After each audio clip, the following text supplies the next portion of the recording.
All right, good evening, everybody. Good evening.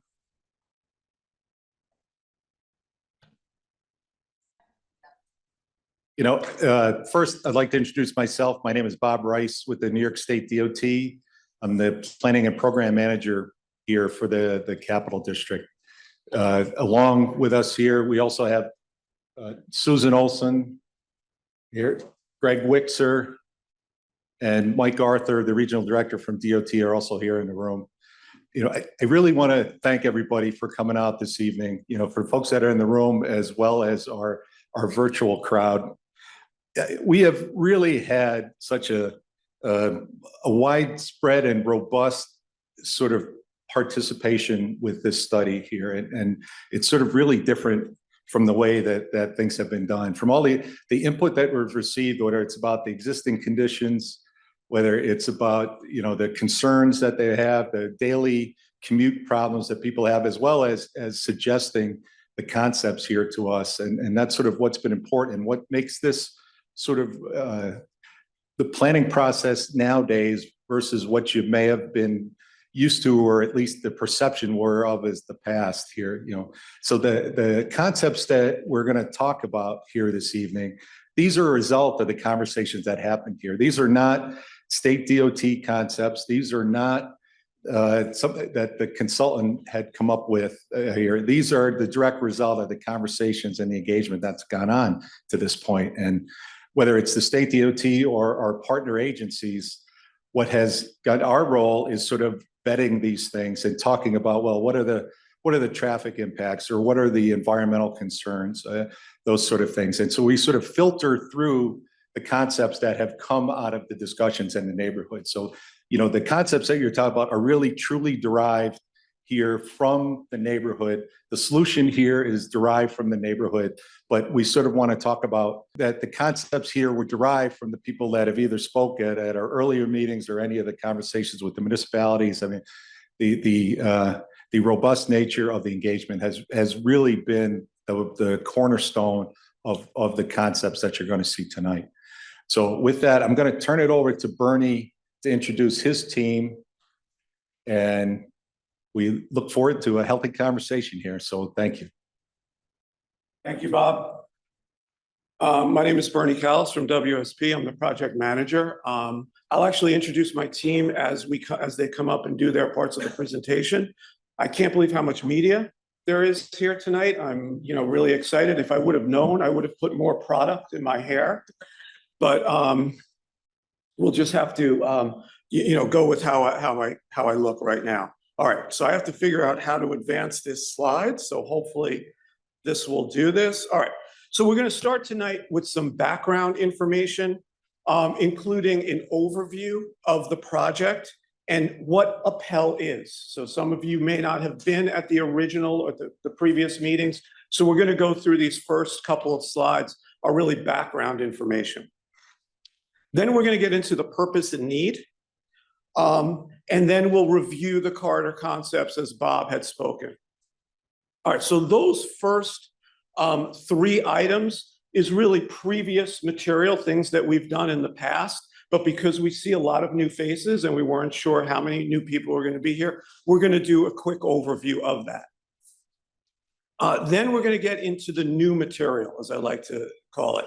And that is the evaluation of the corridor concepts, and specifically their evaluation in terms of traffic operations, because that's very, very important, and also environmental impacts. And environmental impacts includes impacts to the communities, as many of you, as I've talked to during the beginning of the meeting, have concerns over some of these concepts. And then we're going to compare the different concepts. We have 9 in total, and then go through our recommendations for further study in the NEPA phase of the project. So I want to point out this is the very beginning. We currently do not have funding identified to construct the bridge or do the preliminary design of the bridge, but this Pell process helps us get in line so that we can receive that funding and move forward. All right. So let's start with just the study area that we were looking at. Again, these are background slides. The study area, as you can see in the outline, encompasses the city of Troy, or portions of the city of Troy and the village of Menands in Rensselaer and Albany counties. What we are focused on, however, is of a particular concern is the New York State Route 378 corridor, and in particular, the 4-lane bridge that carries Route 378 over the Hudson River. That was built in 1932, and at over 90 years of service, it's reaching the end of its useful service life. So here I'd like to point out the bridge is safe. It's inspected regularly. It does not have load restrictions, but it is at the end of its life cycle. And it is the time to start the planning process for either its rehabilitation or its replacement. So that's where the PEL comes in. PEL, or Planning and Environmental Linkages Study. And that's the first part of the planning process for either the rehabilitation or replacement of the bridge. And what the PEL does, it's a collaborative approach, hence the public outreach that we've been having and that we're having tonight, and where we consider environmental, community, economic concerns, and we use that information to perform analyses to develop solutions to satisfy or address the needs of the corridor and the surrounding community. So the ultimate goal of the PEL is to do these upfront studies now, so that when we get the funding for the bridge and we can move into design, we can streamline that process and move into construction, hopefully as quickly as possible. All right, so at the previous public meeting, we went through the existing conditions analysis, and we found really 4 overarching needs through the corridor. First and foremost, we must maintain this cross-river connection, that connection between Troy and Menands. As I mentioned before, the bridge is at the end of its useful service life, but it also does not have standard width lanes. It doesn't have shoulders. It really doesn't have proper provisions for bicycles and pedestrians. So it has a lot of non-standard geometric features that in 1932 weren't as much of an issue as they are right now. The second and third needs revolve around the recurring congestion that occurs not only on the bridge, but on the intersections and roadways adjacent to the bridge, and how that congestion affects traffic operations, as well as safety. And when I talk about safety, I'm not just talking about vehicular safety, we're talking about all types of safety, safety for pedestrians, safety for bicyclists. And then the fourth need that we found was inadequate intermodal connections within the area. So those 4 needs translate directly into the project purpose. And the purpose is, again, fourfold. 1, we want to repair or replace the aging infrastructure, the bridge and the adjacent approaches. We want to improve traffic operations. We want to improve safety. And we want to provide connectivity for all modes of transportation. So not just vehicular traffic, but all modes. So that purpose and need is very, very important, as we talked about in the initial public meetings, because that purpose and need feeds directly into the goals and objectives for the project. So I'm not going to read these goals and objectives for you now, because later in the presentation, when we compare the different concepts, you'll see how these goals and objectives come into play. And we'll go into it in a little bit more detail then. But this presentation will be available on the website. I'll leave this up as we go into the description of the 9 concepts that we've developed. So Barrett, hopefully I didn't lose Barrett. Oh, there's Barrett. Barrett's going to take you through the 9 concepts that you have in the table. And he's just going to start off with, how we develop. Thanks, Barrett.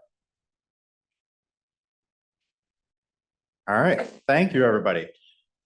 Before we get started, I just want to point out 2 important things as we go through all 9 concepts tonight. One, you'll see on the left-hand side, or the western edge of the river, we have a representation of what we call a SPUI, a single point urban interchange. I just want to point out that that interchange side can change into multiple different configurations. That interchange is not necessarily what we're going to get on the left. It is a representation of a more modern interchange than the cloverleaf that's there right now. So the point of that is, after a lot of public comment back and forth and a lot of input from different agencies, there was a desire to obtain more green space on the western bank of the river. The cloverleaf takes up a lot of that room. So one of the design concepts that we've come up with, that's in every concept as we go through, except for number 9, as you'll see, is a much more condensed interchange on that side to open up that green space. So that was a part of the design iteration that we've gone through from all of you, from public input and everything, is to have that more compact interchange on that side. The other thing I want to point out is the main purpose of going through these concepts tonight is to see the connections across the river and where they are going north to south, what they connect to. The intersections themselves on the eastern side are still open to design changes. So we have representations of what a connection could be. You could see a roundabout, you could see a T intersection, you can see a flyover bridge. Those will be further developed. As Bernie was saying, this is the preliminary concept phase, the Pell study. As we get into NEPA and further design stages, those will become more defined as what the actual connection and intersections are. But the connection points themselves is really what we want to focus on here as we go through them. So you may see a roundabout, and some people don't like roundabouts. Well, that may not be what we actually end up with at that intersection. So let's just try to, as you go through and you see the concepts, think more about what the connection looks like, where the new bridge is touching down. And that's really what we're trying to provide public comment for here tonight with. So I'll start with concept corridor number 1. Concept corridor number 1 is really the rehabilitation option. So this is rehabilitating the existing bridge. So we would do all the repairs necessary to make the bridge last longer. Anything from deck replacement to doing some sort of structural repairs to it that are needed to prolong the lifespan of the existing bridge. We could provide some updates to the approaches on either side, but the general bridge location, as well as all of the features, curves, profiles, anything else that you see currently, would remain the same, and just the bridge would be rehabilitated in place. So no major changes other than the upgrades to sidewalks adjacent to the bridge and other things of that nature. I gotta go. There we go. Concept corridor number 2. What we're looking for here is we're looking for a concept that provided what can we do closest to the existing crossing to not impact the traffic, not impact, cultural resources, environment as much as we possibly could. Where is that location the most compact work site to the existing?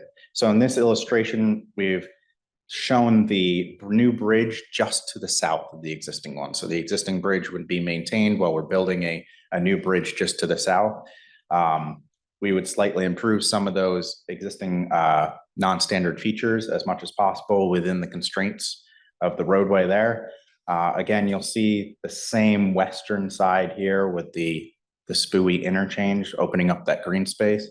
And then on the right side, slightly improved curves going into it, hopefully eliminating or reducing some of those non-standard features at the existing intersection to Morrison. But again, this concept is really what can we do keeping within the smallest footprint that we can of the existing bridge area. Moving on to concept number 3, we said, okay, how can we kind of go along the same lines as concept 2, but how do we expand that a little bit to capture some of the issues that are currently within that intersection? So a lot of you who travel to this area notice the backup on the bridge and kind of some of the blind corners that you come up to the Morrison Ave intersection. Some of those non-standard features really showing itself to the everyday driver. So this concept shifts it a little bit more north, that connection to Morrison. But what it does is it lines up the intersection a little bit better to reduce some of those sight distance issues that really cause some of the backup in the intersections.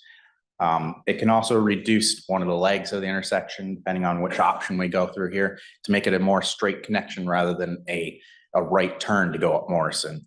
can provide a little bit better left-hand turning movements if we decide to go up the Mill Street with some different intersection configurations. So this is really, like I said, trying to keep the bridge location, bridge connection to that main Morrison Street as much as possible, but trying to improve some of those features by realigning the bridge.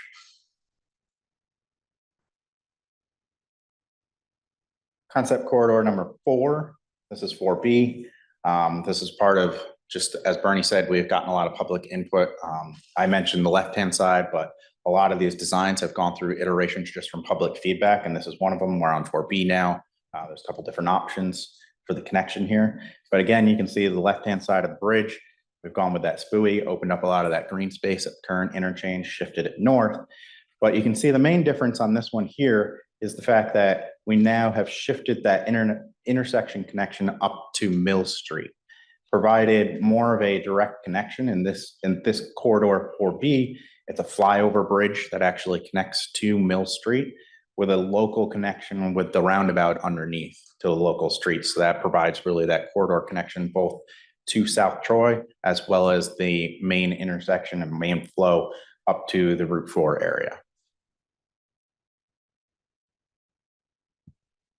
Moving on to concept corridor 5, this is the what we're looking at here is where is the main traffic generator for the area.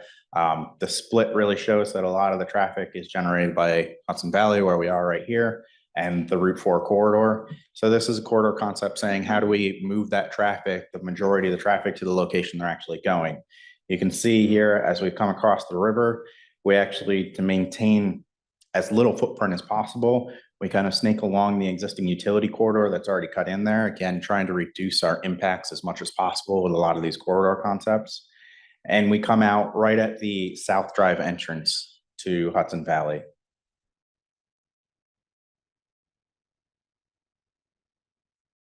Moving along to concept corridor number 6.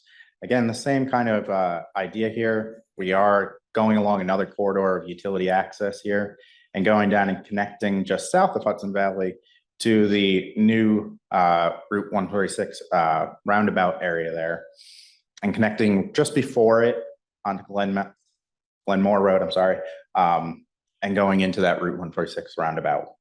This really puts all the traffic, the main trip generators, onto that Route 4 corridor where they're going to begin with. Concept corridor number 7.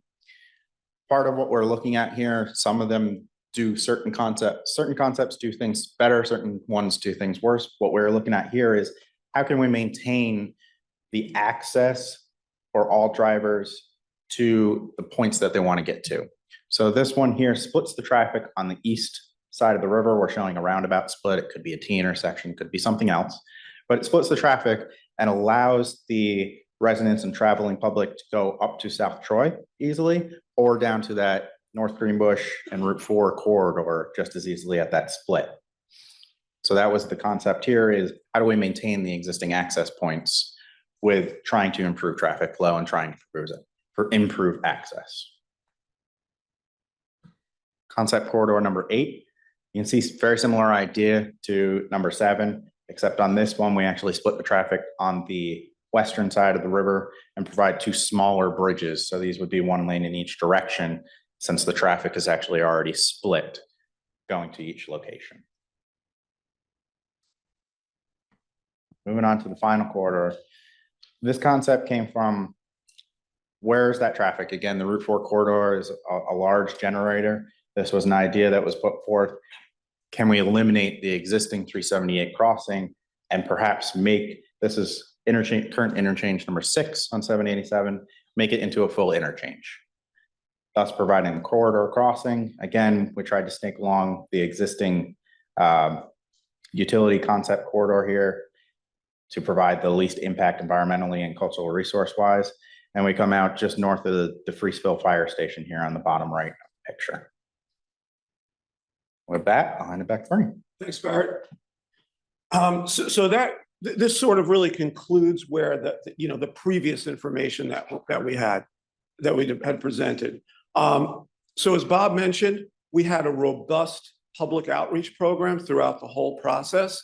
So what we've done is we've taken those existing conditions analysis, the purpose and need, the goals and objectives, the concepts that Barrett just presented, and we've met with a number of stakeholders throughout the study areas. You can see here, I won't read out all of the people that we've met with. We've also met with the public. We've had workshops where we've gathered input on all of those elements so that it can help us with the evaluation process.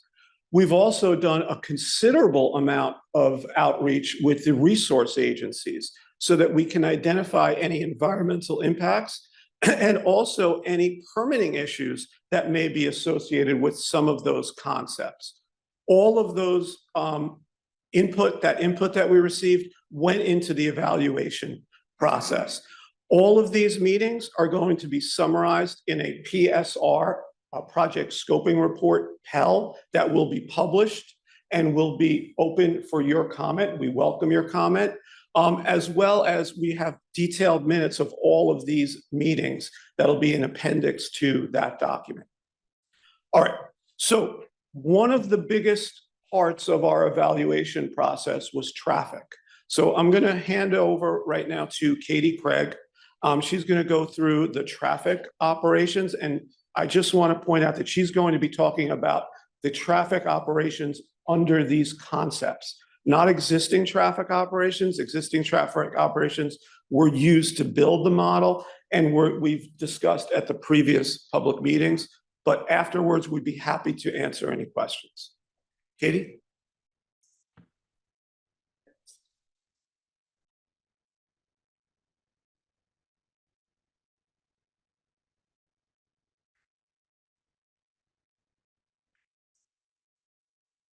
Okay. So of those 9 concepts that Barrett just went over, the traffic team, we condensed them. We grouped them together into 5 traffic operations modeling classifications. And we did this based on the similarities they had with their locations, the travel patterns, and their touchdown points. So what we did was we chose one concept to model from each one of these groupings. So from grouping 1 that had the same kind of current location, we're going to model concept 3 and show you the results of that. When we relocated the bridge to the north, we're going to model concept 4. The concepts that relocated it to the south, we're going to show you the operations of concept 6. And when we split the traffic as we come across to the north and the south, we're going to show you concept 7. Okay, so you can see here, Barrett had mentioned a couple times single point urban interchange. For consistency's sake of modeling the concepts and comparing the results for each one of the concepts at the interchange, we're going to model the SPUI. And what the SPUI does is it brings the ramps from 787 together with the through traffic on 378 to one single point that is signalized. So this will be done in all of the models that you're going to see. And again, another thing to point out, Bernie said we had already gone over existing conditions. When we're showing you these concepts, they're going to be projected with traffic volumes, background growth, proposed and planned developments in the corridor for 20 years into the future during your typical weekday PM peak hour conditions. So one of the things we did within this study for the traffic operations is we worked very closely with the Capital Region Transportation Council. They have a regional travel demand model, and we worked very closely with them to calibrate their model. So when we got to these concepts, they were able to, on concept 3 here, you can see we kind of kept the bridge on the same alignment. We connected it into Morrison. What they realized within this regional travel demand model is these Hudson River crossings act as a system. So if you make one small change to any one of these crossings, you'll have an impact somewhere else. And that's what we use this model for. So when we realign to the north and to the south, and when we split traffic, you're going to see how the volumes there change going across the different bridges, acting as a system.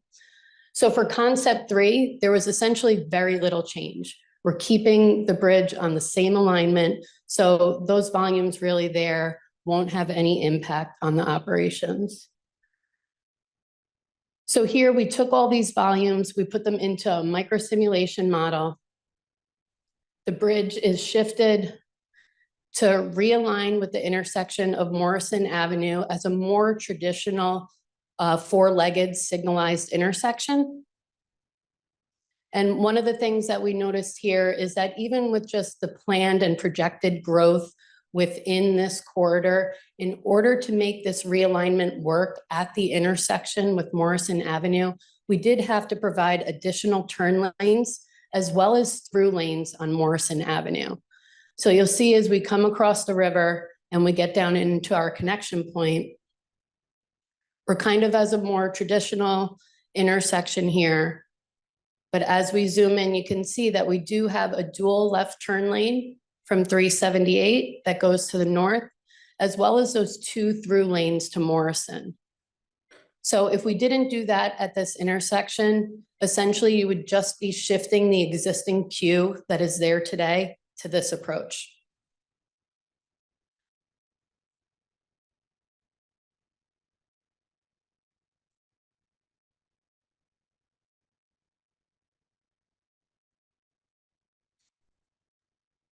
So the next concept we looked at, again, Capital Region Transportation Council put in concept 4 into their regional travel demand model. And you can see that that slight shift to the north of the bridge's current alignment shows that now this bridge would be now more attractive to people that currently use the Congress Street Bridge.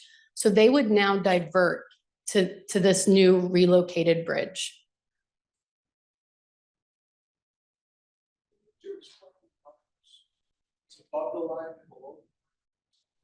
Yeah, so what they're just saying here is that these bridges, they act as a system. When we change the alignment, the volumes would divert from one bridge to another. So if there's a negative number, they're no longer going to that bridge, they're diverting to another based on the new alignments. And if there's an increase for some reason, the trip was more attractive to those drivers. Direction. The direction, the westbound and eastbound across the river. Yep.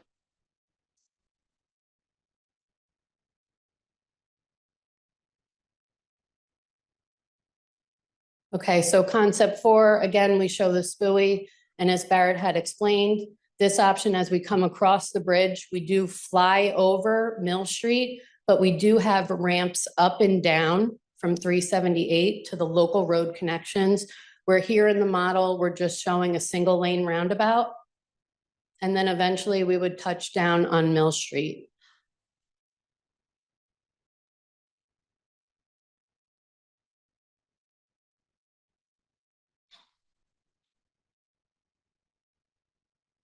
So here, as we come in, you can see there are ramps down. The ramp up gets a little bit hidden. We have that local road connection roundabout that still provides all the access to get on and off of 378. And then we come down and we touch down on Mill Street. One of the things that we also had to do here was at the intersection of Campbell Avenue. We did have to create additional turning lanes as well as additional receiving lanes in order for traffic to progress through that intersection. So we have a dual left turn lane onto Campbell Avenue as well as the 2 receiving lanes.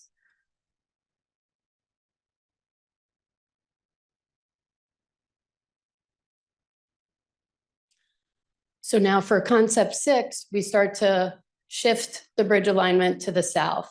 So this is where the Capital Region Transportation model was really more sensitive to diverting traffic to the bridge. The further south we move the bridge, the more attractive it became to particularly people that use the Patroon Island Bridge. So here you can see we have a lot of traffic that shifted from the Patroon Island Bridge as well as the Congress Street Bridge.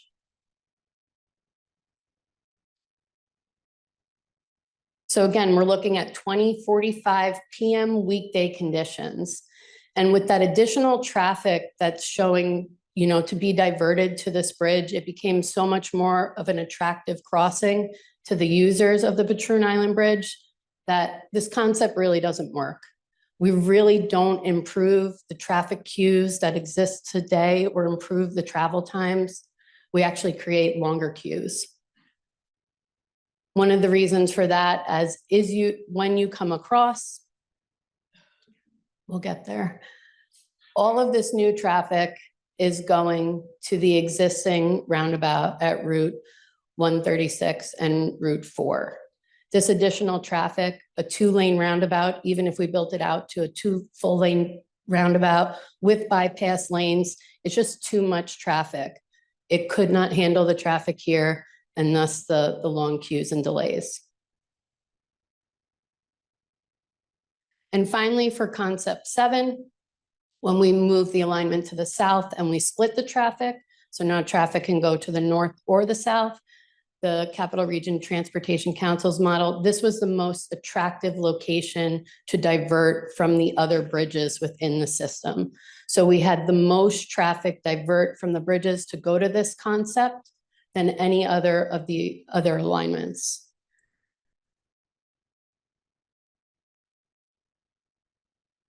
So again, what you'll see here in this concept is just with that additional traffic that would find this more attractive. This concept, again, would not be able to handle that additional traffic. We would again experience those long queue lengths and delays and increase in travel times. In order for this concept to work, we would need something other than a 2-lane roundabout here. There would probably have to be flyover ramps. And then you can see here, this model is just going to back up all the way to Route 4. Again, this is the PM peak hour.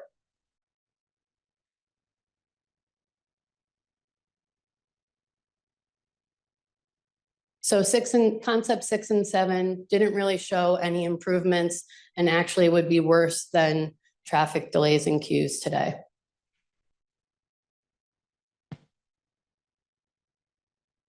Thank you, Katie. So traffic operations was obviously one critical component that went into the assessment and evaluation, but environmental impacts and environmental assessment was the other part. So Nicole Weymouth from WSP is going to come up and present a summary of those results. Nicole? Thanks, Bernie. So for our comparison of environmental impacts, we really kept it at a very high level. This is just a screening level analysis. We used existing, online data available that we had from past reports. And then we took input from the various resource agencies that we consulted with at the federal and state level. We had one-on-one meetings with them over the summer and got a lot of input for them. So this is really just high level, but it serves to sort of compare the different impacts. This first slide is really focusing on more of the natural resources.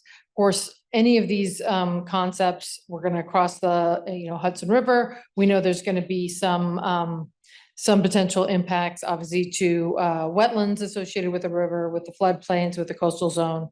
So there's a lot of similarities. There's really only some minor differences in some of the concepts, usually the ones like 5 through 9, where they had a bit more of an impact on, outside of the river, where there might be some small minor impacts to additional wetlands if they intersect with some tributaries out there. And there's some potential impact for a couple of the concepts that went a little bit further away from the existing, where besides the coastal zone all along the river, there's some municipalities that have local waterfront revitalization plans. There'd be some impacts there. Now, the natural resources line sort of shows where, in that, as Barrett was showing you, in the interchange with I-787, there'd be the potential to really regain some green space by removing the infrastructure there. So there's a benefit for all of the concepts in that natural resource, where it could be park space, however it might, more landscaped area. The 5 through 9 get dinged a little bit more because they, in addition to, they do have that benefit, but then they have a little bit more longer overland roadways to connect with the roadway network. And so they have the potential to just impact more vegetated areas, including some Hudson Valley core forests. So this next slide is more of the man-made resources that we are looking at to compare. So on the park side, there's really not going to be much impact to existing parks. There's a couple minor impacts to existing or proposed state greenway trails.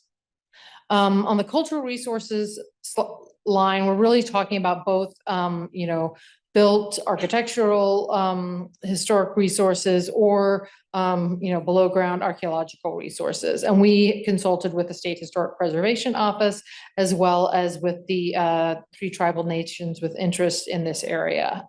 And so there is the potential for impacts, minimal. There wouldn't be any direct impact to historic buildings. A couple of the resources might get a little bit close. A couple of the concepts might get close there. Where we're highlighting in red concepts 4 and 8, there is the potential to encroach on areas where we know that there are very likely some tribal resources. That doesn't mean that those concepts can't move forward. There's a lot of further design and obviously some consultation and monitoring things that we could do to ensure that we wouldn't actually adversely impact those resources. And then generally any of the areas where there's going to be a lot of more disturbance of undisturbed, previously undisturbed areas that go through, forested areas, or particularly along the water, or near the water, that's where there's the highest likelihood to impact areas of archaeological sensitivity. For the noise impacts, we didn't do a noise assessment at this stage. All that would happen at a later phase, but we were really just looking at the potential to impact noise sensitive resources, receptors. So those are things like the residential areas where concept 2 gets a little bit closer to residents, and the 5 through 8 are not currently impacting residential areas, but areas that are proposed for future development. Similarly, the property impacts where we would either, there's a potential to impact residents or businesses, or even maybe just the potential to impact the access to businesses. So maybe not taking down the building, but impacting driveways. So there's, you can see sort of my coloration, there's some potential impacts for those resources. Mobility we see is generally a positive because any of the replacement options, 2 through 9, would include, improved, bike ped access across the river. The number 9 sort of dings a little bit, being further away, and so it's really taking away an option for multimodal access across the river to the Troy Menands communities. And navigation is referring to maritime navigation, which probably should be clear, but we talked with the Coast Guard.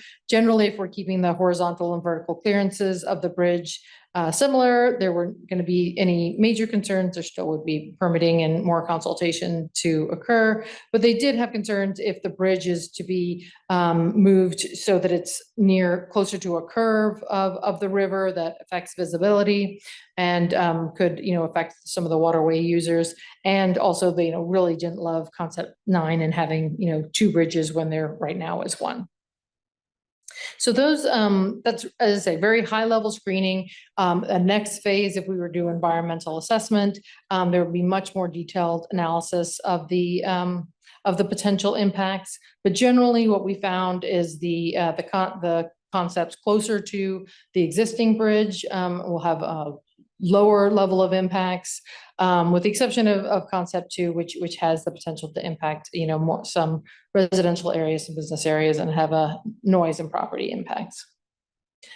Just want to touch on, environmental justice, a very important factor. That's looking at communities that have either higher percentage of low income or minority populations. So this analysis is just based on the latest census data that's available. You'll see the pink areas are, low income populations, and the hashed area is actually low income and minority. So it's hard to sort of, summarize what the impacts to those would be in one line. We really wanted to show these, the concept on top of these areas. There's a potential to have direct impact, to, houses or businesses in that area, but also there's the benefit. We're providing access, shared use, better traffic and across to those communities. So it's a little of both. And so you sort of have to take it in to see how there would be both, benefits and potential negatives to those communities. And this one just here is concept 9, which is way out of the way. And you'll see that on the sort of west side of the river, there would be some low income population that could benefit from the crossing, but not on the other side. So I'll pass it back to Bernie to wrap it up. Thank you, Nicole. Yeah, hang in there, everybody. We're almost through. Here's where I attempt to bring it all together. And this is why I did not read those goals and objectives to you before, because now you're forced to hear it now. But so what we did in comparing all of these concepts is we took those goals and objectives and we grouped them into 5 major categories, which are shown on the left-hand side. Along with each one of those 5 objective categories, we have evaluation criteria. So that's how we were able to measure the different concepts and see how one compared to the other.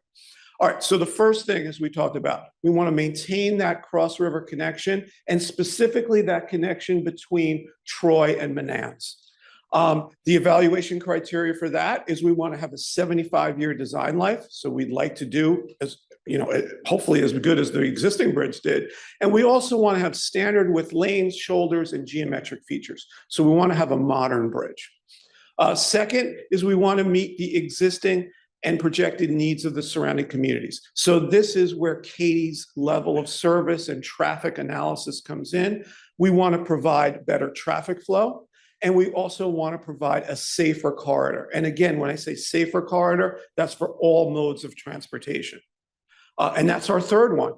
Our third goal is we want to improve access for all modes of transportation, accommodations for transit, pedestrians, and bicyclists, and wherever possible, we want to enhance access to the Hudson River. Fourth is Nicole's analysis that she summarized. We want to minimize impacts. If we can avoid or reduce impacts to existing cultural and environmental resources. And we also want to consider impacts to climate change, flooding, and stormwater management. And then finally, number 5, we want to provide an equitable and sustainable solution. The evaluation criteria for that is to provide the best value to the people of the state of New York, me being one of them, which I appreciate. And we also want to avoid disproportionate impacts to specific communities or neighborhoods. Okay, so next thing we did is we then took those 9 concepts that Barrett presented, we put them on the left. I won't read through all of them. And then on the right, you see those project objectives, those 5 project objectives. In this case, an X is a good thing. That means that objective was met by that concept. So as you can see in this evaluation, concepts 3 and 4 met all of the objectives according to our evaluation, which is why in terms of our recommendations, we are recommending concept 3 and 4, as well as concept 1, which you remember is the rehabilitation. That will be our no build condition, our baseline condition that will be carried through to the environmental process. We are recommending that those concepts, once we get funding, be evaluated as alternatives under NEPA. I want to stress, nothing is final tonight. We're going to get your input here in a little bit, just a few minutes, but we need to reevaluate all of these concepts at the start of NEPA scoping. Hopefully we get your input. If things don't change, then we can move forward and then we can assess and recommend those alternatives as feasible alternatives at the end of NEPA scoping. All right, let's talk about next steps. So we have our meeting tonight. We want to get your input in a few minutes. Sophia is going to lead us through, right, Sophia? You're going to lead us? Okay. Some exercises. We want to close out the Pell process by the end of the year. We're going to be publishing a draft. The PSR means Project Scoping Report. Essentially, it's a more detailed evaluation of what we presented tonight. And then what we'd like to do after the Pell is we want to dive deeper into some of those issues that Nicole and Katie and Barrett pointed out. One, we want to look at those cultural resources in a little bit more detail. Two, we want to look at the touchdowns for those concepts, especially 3 and 4, and how they affect the surrounding communities, how they affect the city of Troy, and how it affects Morrison Avenue and Mill Street. And then we want to continue working with you. We want to continue having meetings with community groups, with neighborhood groups, with the city of Troy, with the village of Menands. And then also importantly, we have coordination between the 787 Pell team, who will actually be picking up the mantle on that SPUI that we saw. They will be evaluating that in more detail. That will actually become part of their study, but we want to have a consistent method of measurement between the two. Okay, so I think we are at the point. So what I think we'll do is we want to get your input. We have a couple of exercises. And as those exercises are going, I think they're going to take a little bit of time. Can we take questions as we're doing the exercises?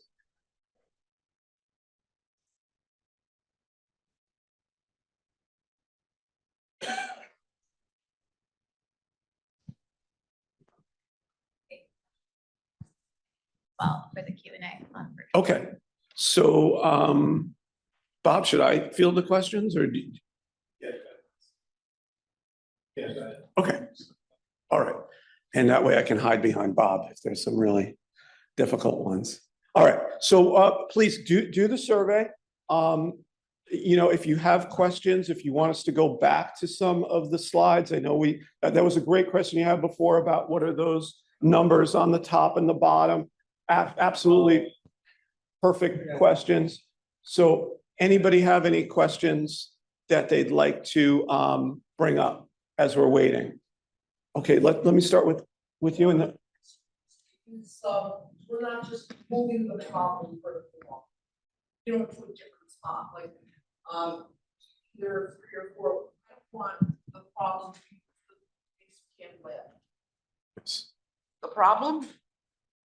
The problem is the amount of traffic. The traffic, yes, yes, and that is exactly why we were doing those models. And as you saw, those models that to the south, that's what they do. They end up moving the problem, which that went into those recommendations. And even with those recommendations, we need to make some improvements and enhancements. But yes, that's what we tried to do. That's why we use the Capital District Transportation Council model.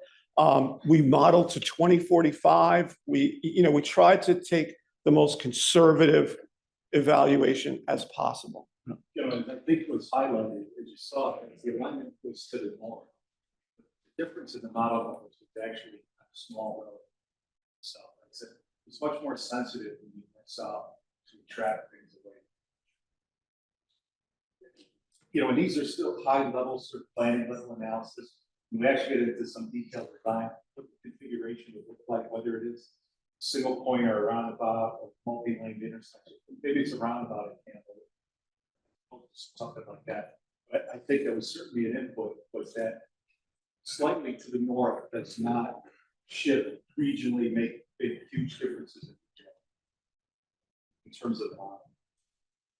So I saw this gentleman first. So let me just do this gentleman, this gentleman. I think that was the order that I saw. Thank you. And really more of a comment than a question. Number one, thank you for making it very clear that no final decisions are made. I know, even though I think the department has tried very carefully to share the message about these, this is the third of 3 public meetings. The reality is a lot of people are busy with their lives and they just don't get the message until sometimes they feel it's too late. And guess what? it's not too late by any stretch of the imagination. Number two, technology is great. It was really interesting. I've been involved with this for 20 some odd years to see how you can actually simulate the traffic and what the impacts are. And so I think for many people who had concerns, they're either, it's visualized very carefully. Maybe their concerns aren't addressed, but at least they see what the impacts are. As always, rule of thumb, we try to minimize the impact on already existing residential communities. Over time, there's been some new residential growth. And it's important that we focus on Troy Menands because it's the Troy Menands Bridge. Yes. But as you know, up on the hill, North Greenbush has had some significant growth. And I want to make sure that we don't forget to, when we have public meetings, to be doing some outreach, if it hasn't been done already, to the town, to the schools, just to make sure, because I think I've had some constituents reach out in the residential area who feel that they were not involved and they're concerned, and I think their concerns will be allayed, but still want to make sure when you have those neighborhood meetings that something is done in North Greenbush as well. Thank you. Sure, thank you. I think this gentleman was next. I'm sorry, Barrett, I'm gonna make you get your steps in. And then that gentleman, I think, was next. And then we can go, let's try and keep it in the order. Alternative one, rehabilitate the existing bridge. Is that a viable alternative? Would it work? And does it accomplish any goals? It seems almost nothing. Well, we don't know yet, but actually as part of the environmental process, we have to evaluate a no-build condition. So even under a no-build condition, you'd have to rehabilitate the bridge, right? Because it'd have to be a major rehabilitation. So that's what the environmental process does. It's going to use that as the baseline and then say, okay, it's going to cost this much, these many impacts. What am I getting as compared to a new bridge in one of those other locations? Thank you. You know, like Bertie said, I mean, you have to have that metric to know then the cost relative, what's the cost benefit of something relative to that. I think, well, an example, if you're the Berkshire spur of I-90 to Massachusetts, when you go from Selkirk across the river there, if you get the feeling that it's perpetually under construction all the time. When you're there, and that's sort of the nature of it, a similar style structure, that there's always, there's joint work to be done and it's expensive and laborious, but the style of structure, the truss, the newer highway structures, the way they're done with the fruit girder, you can do half of the time and move track over and keep it right on the same alignment. But with these older truss structures, the way that the members are tied together, there really is no way to take half of it apart to do something new. So that's why it's either perpetual sort of rehabilitation and there's a dollar amount attached to that, or the other lines. So at the last community meeting in South Troy, there was a tremendous amount of support for concept 4. And now we're looking at concept 4B, which is significantly different. One of the biggest comments when we're talking about that concept was potentially tying it into the South Troy Industrial Road. So my first question is, has that been assessed as an option? So as a result of that meeting, we actually added as, this next step, you can see this more detailed development at the touchdown points. That was a direct result of that meeting, which was fantastic. Again, we have to show something in the Pell, and that detailed analysis, that's what Susie and I were talking about after, as well as continue meeting like we did. So the Pell process has to come to a close. We need to get this funding, but between the close of the Pell and the funding, this is what we hope to work out. So when you're putting these concepts together, what we saw tonight for B versus what we saw last time at 4, we're not being pigeonholed into these crazy flyovers or anything like that. No. Okay, great. Thank you. Yes. This young lady though, and we'll come to you. All right. It was this young lady and that gentleman and then the other young lady over there. I mean, an interesting point, what you're saying. A lot of these you see, whether it's the plans, here they are, it's dimensional planning. Yeah. Oh, terrifying. Oh, That's just the challenge. Yeah. oh, but this is the input we want. This is the input we want. Yes. Hi, my name is Darlene. I bike all over the capital region, and I actually just biked across that bridge. I thought I was gonna have a heart attack. It was really scary because I had to bike from the bridge onto the sidewalk to get up Morrison, that giant hill, whatever the Yes, street is. it's a steep hill.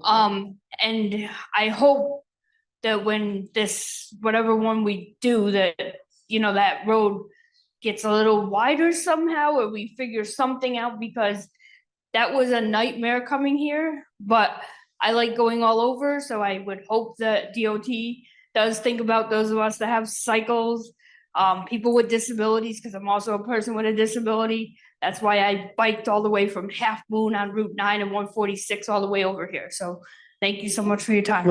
Actually, I think Susie would, because Susie's a real advocate for bicyclists and pedestrians. And Susie, do you want to answer this question? Just because every time Susie goes, make sure we have the bicyclists and pedestrians. Explain your question again. I use bike everywhere. You're just making sure that there are facilities. I want to make sure that there's wide areas that we can bike, and if people want to walk too, also that there's signage. There's a lot of drivers that don't understand. We have right, people curse at me all the time. I don't understand. But the other day, you know, just different things. You know, so I mean.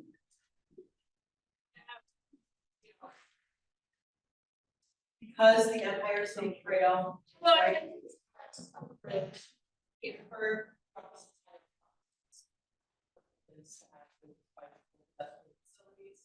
You know, there are a lot of gaps in the study area from sidewalks and that sort of thing. That needs to be fixed. When we come through with the project, we're gonna be fixing, you know, we have an immediate study area, Mill and Morrison and High Street, and how it connects to Core. So everything right across the bridge there, you just know there's a huge need. We also know that there are trails. You know that there's this this heritage trail, the Narrows, Cascades. There's a waterfall in between Mill and Morrison. Right? And there are a lot of natural areas and we've heard about that. And personally, I walked through much of South Florida the last 2 weeks, but I've flyers in the last 2 weeks. You got one of my flyers. But I'm walking those hills and I see what you have to look at. All Some of these, I know, but I mean, some of these areas, I've never been in some of these areas. How the trails end, like, this part of the trail. I go on a beach. I know that mile marker will tell me exactly where I am. If I like going down another road like that, but then I'm because you can't go anywhere. I would like these roads to be connected so that they're all bike friendly, so we can connect people on the trail. Because also at nighttime, I know I can't go back to see my day because I can't go back. Thank you. Thanks. Thank you so much. For making such an effort to come here. I mean, I know you're always a strong advocate. Whatever concept comes out of the idea, we fully integrated, the multi-use trail will be part of it as well as pedestrians. Barrett, I think that gentleman was gonna next, then we'll go to that young lady over there. Yeah, I just wanted to pick up on James' comment. I was part of the advisory group for the comprehensive plan for the city of Troy. I think it's really important to consider how does this tie into the industrial road in Troy? Because if you look at that comprehensive plan, there's a lot of redevelopment that's proposed for the river, and you're talking about a 75-year plan. Well, if some of that development doesn't happen next year, but happens in the next 10 years, it'd be nice to have an infrastructure that can handle that, especially when you're looking at the potential to have truck traffic and other commercial traffic access that industrial road from the new planned project. I think that will be a big impact to the economy for the South Troy area. Yep, absolutely. That young lady over there, I believe. You can have a microphone. Oh, sorry. I thought you'd hear me. Anyway, I did get something this time, knowing that there was a meeting, but I didn't know about the other two. Is this the first time that you passed out those flyers? This is actually the second time that we did three? No, we did. Oh, yeah, we flyered three times. Okay, yes. Oh, because I So- did get so- one at my house so this time, but I never got the others. We've increased our intensity Mm. of flyering, and just by the turnout, I Mm. think that's lessons learned that the flyering really works. So I think that that's something that, we need to do more of in the future. Okay, and I was wondering, I think the one before this, I just wanted to take a picture of it, so I was just. Sure. Okay, This the is- one before that, This is all going to be available. yeah, that one. Oh, it's, good. All So, right. but you can take a picture, Yeah, I please. just wanted You to want- take a I can picture. come in the picture. All right. And just now this funding is the state, this isn't, Troy's not gonna have to put any money in this to this. I'll All let Bob. This would be a state. right. Okay, thank you.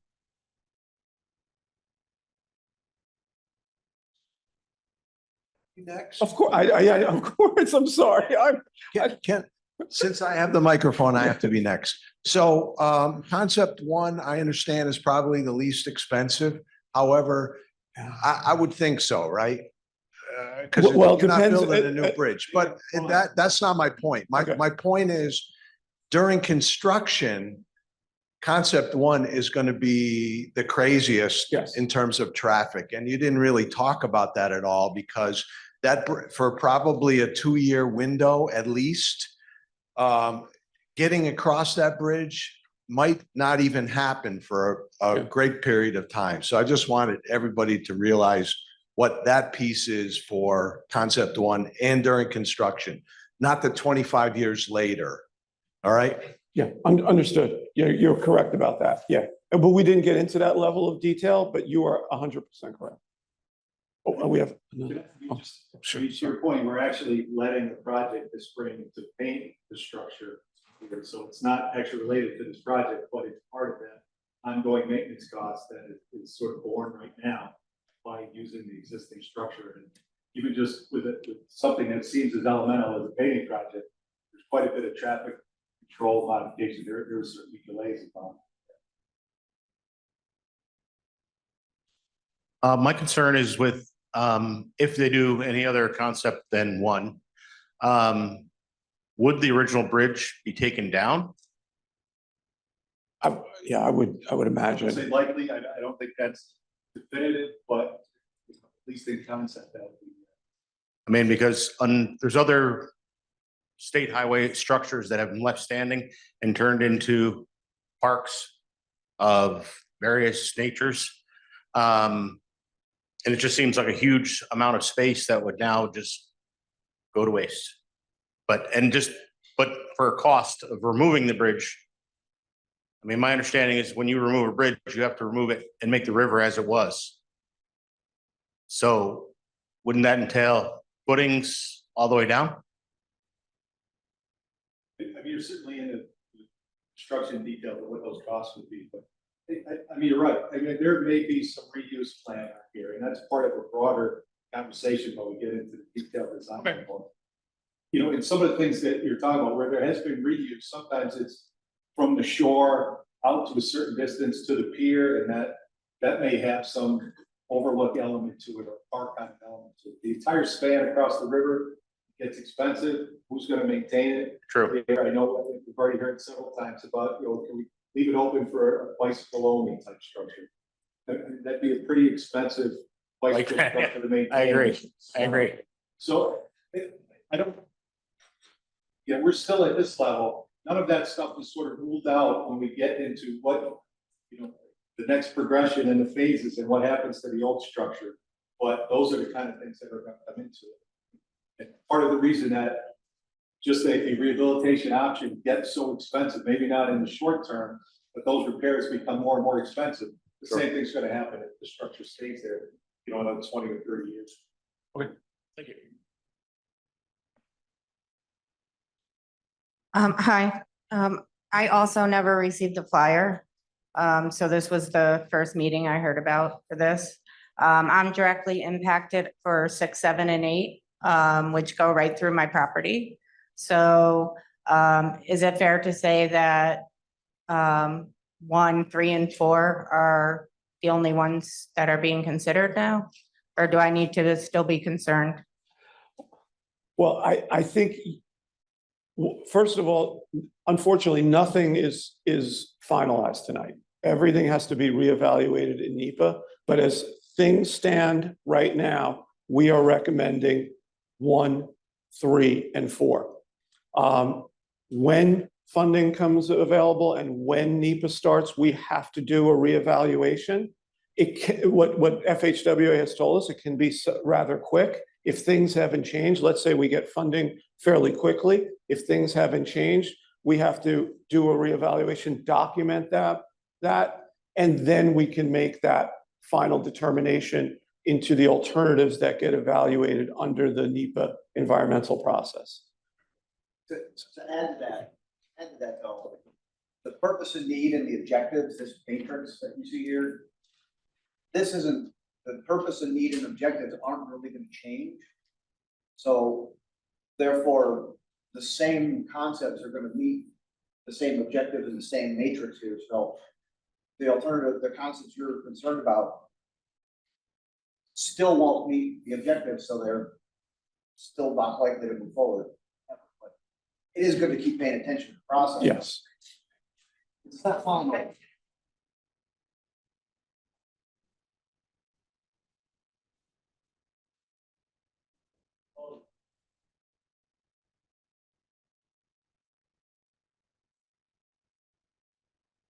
Okay, well, it's important, like I said beforehand, let's get these comments on the record because that goes into the reevaluation process. Gotcha.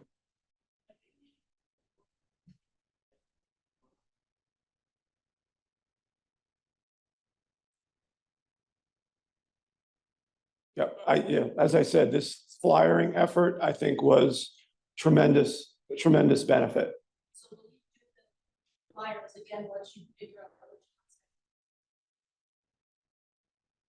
In the future, when we start getting into the weeds of design and final decisions, yeah, we have to find funding first. Well, with that being said, when you find funding, there would be a lot more public outreach, multiple meetings, multiple times. Not us, but received any notification about this meeting. Or communication.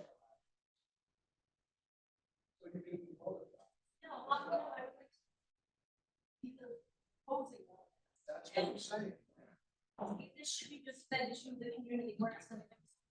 That's my personal. Yeah, well, now that we have your information, you're going to be notified.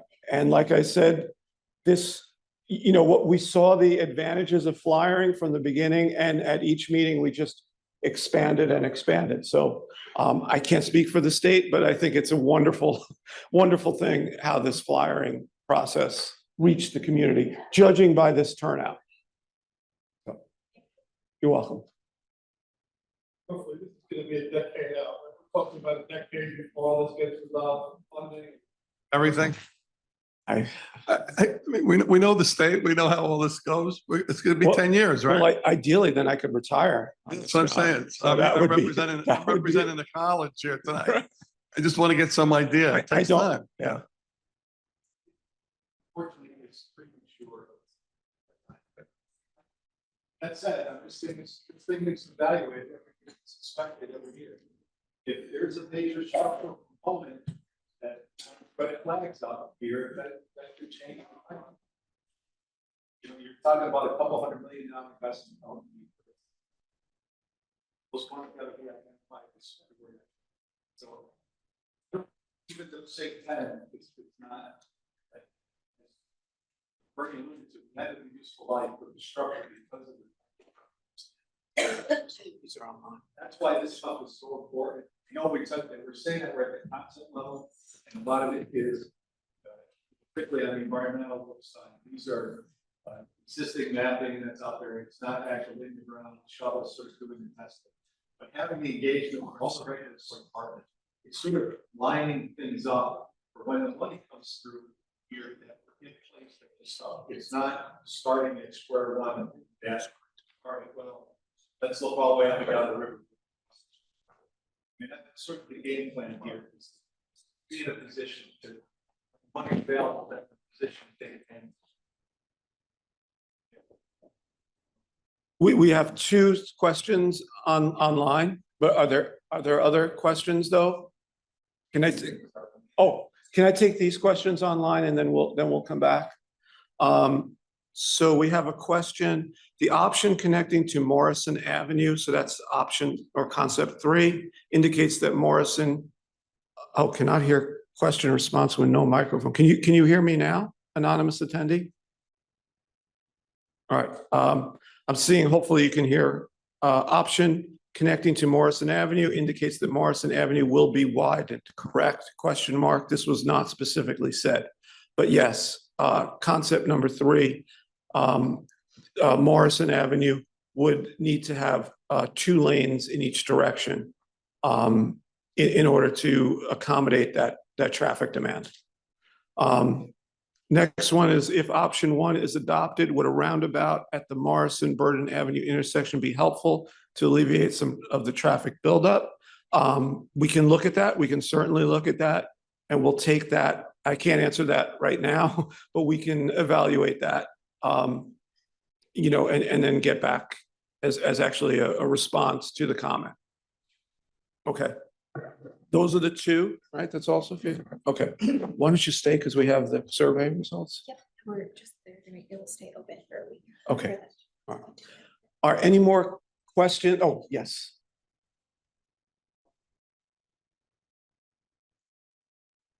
Yeah, and then we'll come.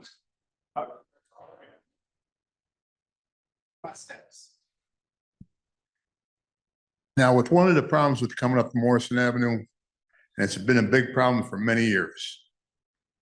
That road was never meant for trucks, never, ever.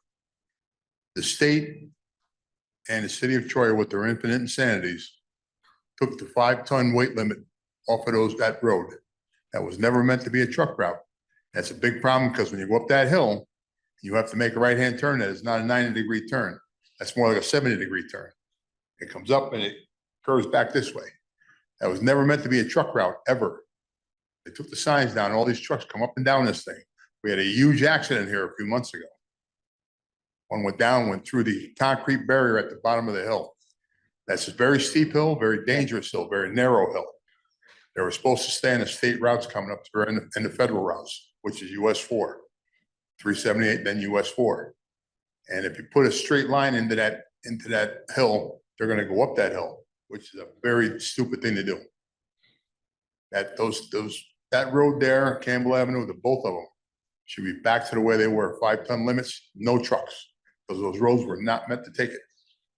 Okay. Any response? Yeah, you know, it's, you know, points well taken here, and certainly whatever the new lane configurations look like and the facilities look like, you know, it's the DOT position on that is that all legal loads are open to all public roads. And we work with the municipality. If there is an alternate truck route on here, it's tied into their land use decisions and zoning on here. It's just not straight up that DOT comes and will put a weight restriction on a road. They said if it's open, that it's open. But to get a higher functioning facility is certainly a fundamental goal of what we're trying to do here. I just want to make sure, see if there's someone that hasn't asked the question yet, but we have plenty of time, so, okay. And I think we have 2 more questions online that came on, but let's do this question first. Yeah, you're getting your steps in. I just wanted to point out, because I know in the earlier meetings when the crash analysis was done, there weren't any pedestrian or bicyclist crashes that were identified. And I just want to point out that on October 9th, Raymond McCabe was bicycling on 378 and was hit by a dump truck and killed. And so it's in this focus area. And I just want to point that out, not only to talk about the seriousness of the decisions that we're making, but also in that there are people who are trying to get across 378, not in a car. And so that needs to be considered if it wasn't already obvious previously before that. Yes, yeah, thank you. Yeah, I saw the email about that, and that's. Are you? All right, anyone else? I think there's 2 questions online. I'm gonna let Katie answer those because they're, if you wouldn't mind reading them out and then answering them as best you can. So Julia asked the question, could you please explain again how certain bridge options would still create serious traffic backups while option 3 and 4 presented smoother traffic patterns? Could you also please explain if any of the designs consider the impact to traffic on Burden Avenue? So again, if we go back to those slides where, you know, the regional travel demand model showed the diversions of traffic, options 3 and 4 did not create a lot of diversions. So essentially the same traffic that uses the bridge today would still use the bridge.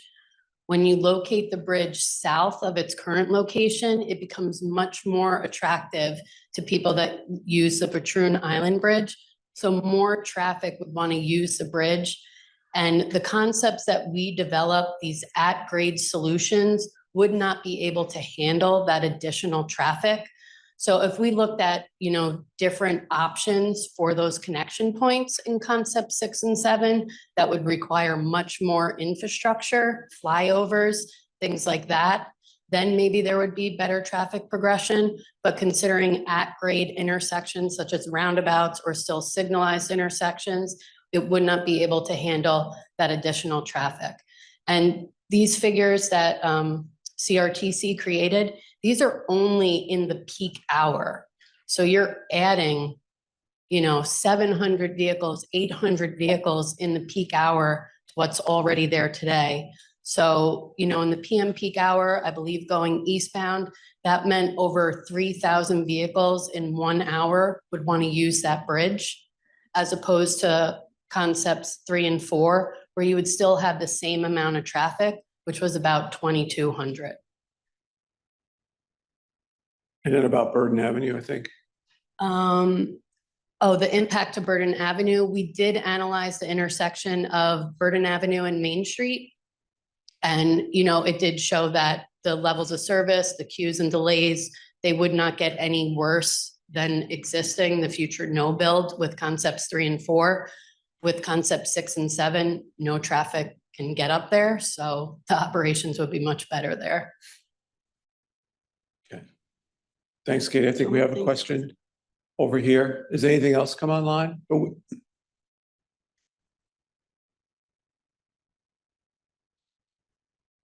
okay. So there was another traffic related one. Ken asked about concept 7 seemed to be a reasonable solution to separate traffic bound for South Troy from traffic bound for Route 4, Hudson Valley Community College. You indicated that you predict congestion due to traffic relocating from the Route 90 bridge. Can you be certain that traffic would relocate? The bridge would only slightly further south. So again, you know, working with CRTC and their regional travel demand model, you know, this locating the bridges to the south became much more attractive. So we had to use the information we were given from them for their regional travel demand model. And I think it's not just the location of the bridge, it's the connection directly to that southern part of Route 4. The southern was definitely the most attractive, and then the different connection points also had an impact on the amount of traffic diverted there.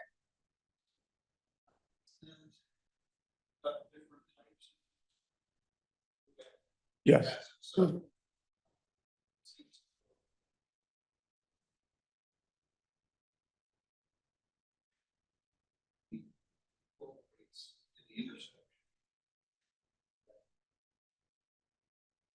So the regional travel demand model is very sensitive.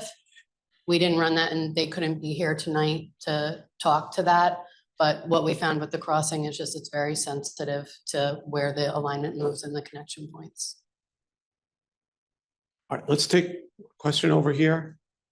And then if there's other questions, multiple microphones.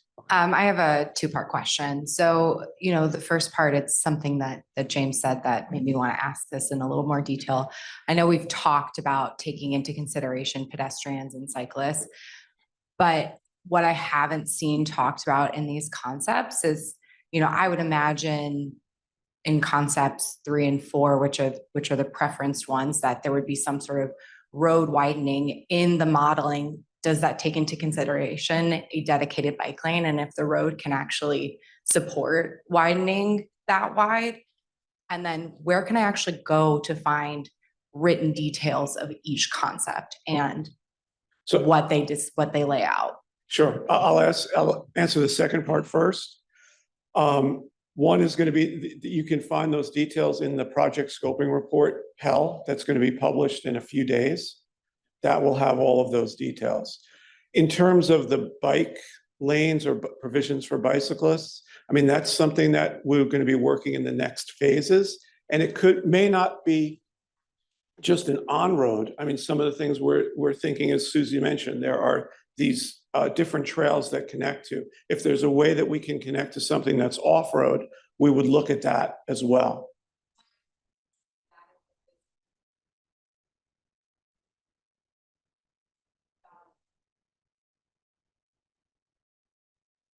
My only push to that is that off-road trails are not lit like the Empire Trail at night. And so, Troy and Menands and East Greenbush, they're only getting more bike friendly and pedestrian friendly. And I would really want to ensure that whatever is being modeled and concepts are being created, that you are taking into account. You can't just push people onto rail trails. You have to allow space on the roads for them in a safe way.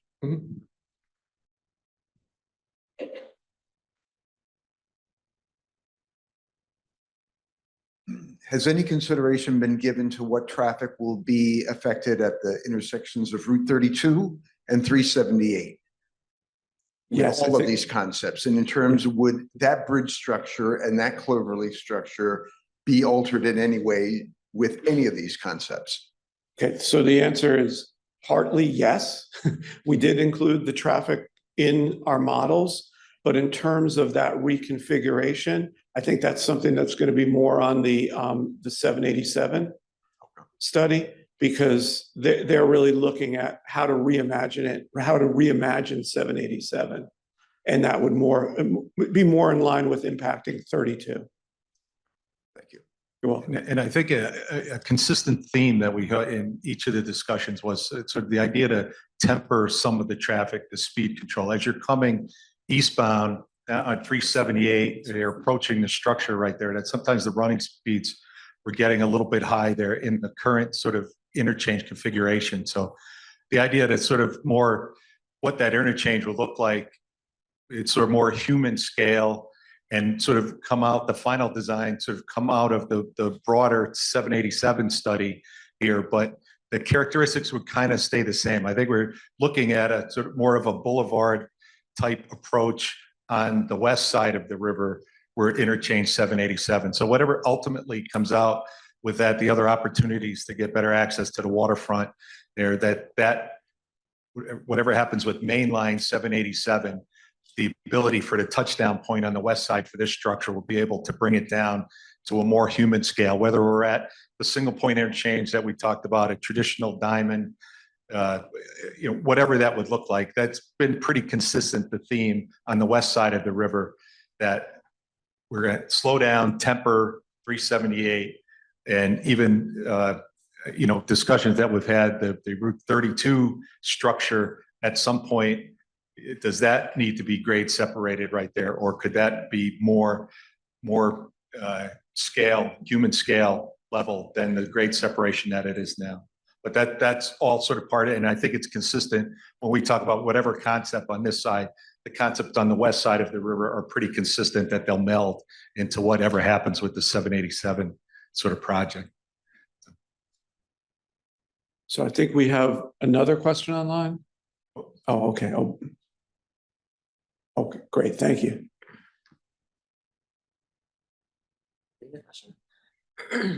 Where will the Pell be located? What website link?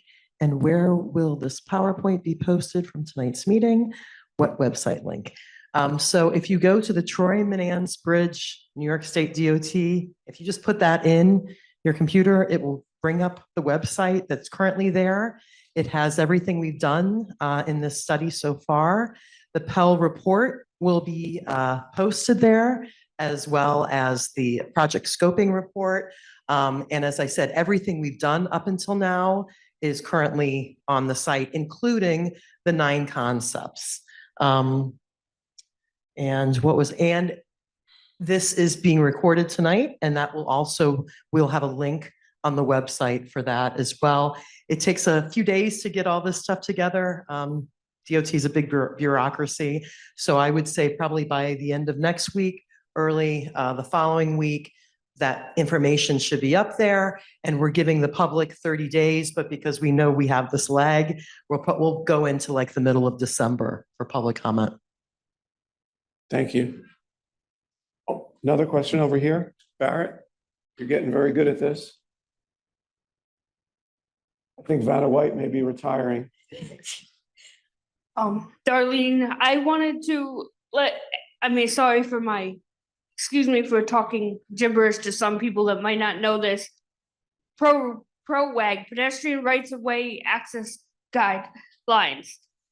Now, since the new Access Board and the American with Disabilities Act have now adopted the new guidelines on August 8th of this year, that might also nonchalantly help New York State DOT with making sure that the sidewalks, streets, crosswalks, curb ramps, pedestrian signals, and other components of public rights of way are funded better. If you guys make sure that everything is all, obviously you have to be compliant, but as long as you make sure everything is 100% plus, maybe you could get a little extra funding, but make sure that you guys know this, and also make sure it's good for people with hearing disabilities, visual, etc. ahead of time.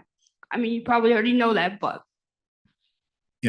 Thanks, Darlene. Even though the formal adoption of PROAG has recently occurred, I mean, that's sort of been the operating guidelines for about a decade or so right now. I mean, those are the design guidelines that are being used, but thank you.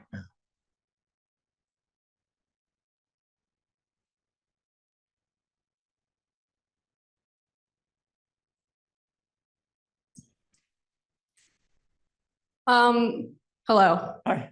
The way I kind of think about the streets is like the arteries in the body where blood flows through. And when I think about it that way, I realize that there's congestion in the way that the blood flows naturally. So I'm just kind of wondering, when you think about traffic and congestion, is there a threshold that's okay for congestion? Like what's the amount of congestion that is reasonable for people? And is it 0? You want it to be totally eradicated, or is it this is okay? It's a great question, and it really depends on where you are. There's different thresholds for that, but and it varies throughout the state. But I don't know, Bob, do you want to? We could talk for hours about that right now. Certainly it depends on the location. If you have a limited access facility, which means there's no driveways, there's certainly a higher degree of expectation of the number of cars that you can move in an hour. If you're in in a more residential environment and the zoning is sort of dictated that way, there could be driveways every 30 feet. There is some degree of congestion that's anticipated, and we sort of, from a DOT perspective, we sort of look at the recurring congestion as well as the sort of non-recurring things. Is it by crashes that do it? If your commute is 20 minutes and you're hitting that 20 minutes plus or minus 80% of the time, we consider that a pretty good route. If it's 40 minutes one day, 20 minutes the next, 50 the other time, because either, most likely due to crashes or adjacent sort of congestion, then, your metric would certainly be different. So, I mean, it's a very good point that you're making. It is sort of like that. I mean, you've got larger arteries headed to the capillaries in your fingers. I mean, it's different. And a lot of times it's integrated to what the land use is that's going around it. The classifications of road, if they're an arterial or a collector or a local road, are directly related to the land uses that are connecting to them right there. So it's, the roads aren't standalone by themselves. And, New York land use is driven by the municipality. So it's sort of trying to get the right meld of the two in whatever location you're at. I think we have another question. Yes, I realize this is about the Troy Menands Bridge, but I'm hoping that when you guys consider this and the final decisions are made, the whole area is considered, right? Because at the end of the day, there's only so much money to go around. And I know we talked about the fact that if you make the Troy Menands Bridge more attractive, and I know how bad that area is on the east side where it comes off down there. But the reality is what you said was if you make the bridge more attractive, it's going to divert traffic from the south. The south's become a mess too, right? And we talked about all the extra development in North Greenbush and everything. The corridor around Target in the junction with Route 43 and with Regeneron down there and everything. That whole area has become extraordinarily congested. And the Patroon Island Bridge is old also. They did the rehabilitation on it a few years ago, right? But that's an aging infrastructure too. So I'm just hoping that people, this idea that we don't want to bring any more traffic to the Troy Menands Bridge that rightfully probably belongs there, we'll keep it down south or we'll keep it on the Route 4 corridor. I'm hoping that as part of that whole concept, if it is kept on the Route 4 corridor, that whole thing is looked at as far as the width and lanes and intersections and everything else. Because especially from, around you remember we got the FedEx facility now, there, all that truck traffic coming in and out of the FedEx facility down there. And that whole area from the 90 interchange almost up to HVCC is extremely congested. To your point, they're using the Patroon Island Bridge and coming up that way in a lot of cases. So I just wanted to put that out there. Yeah, like we discussed, I mean, it's fundamentally connected to the land uses that are on there. And that's why from the analysis perspective of why the net, just by the infrastructure change, trying to keep that the net change in traffic is not something completely driven just by a more attractive piece of infrastructure there. There's obviously been a lot of investment in the Route 4 corridor as well over the last decade here, a lot of it driven by mitigation of the developers and such. And that's why, I mean, at the department, we strive continually the conversations with the municipalities and their comprehensive plans, where they're going. Part of the meetings that we're on were related to some of the larger developers, as well as the college here, as well as, we talked with Regeneron and the industrial development folks. I mean, it's sort of what their plans were long-term as part to shape these concepts here. But yeah, they're fundamentally connected, like you said. Yeah, just going to that slide where we had those meetings. Okay, any other questions? If not, Sophia, how many responses? Do we have responses on this? We have 41 responses. We're going to keep the survey open for 30, how long? A week. We're going to keep, all right, Susie, that's, okay, so please fill out the surveys, ask questions, send comments, send, so it can be part of the record. Bob, do you want to close the meeting then, or do you want to see if there? No, I think you probably had enough of us. On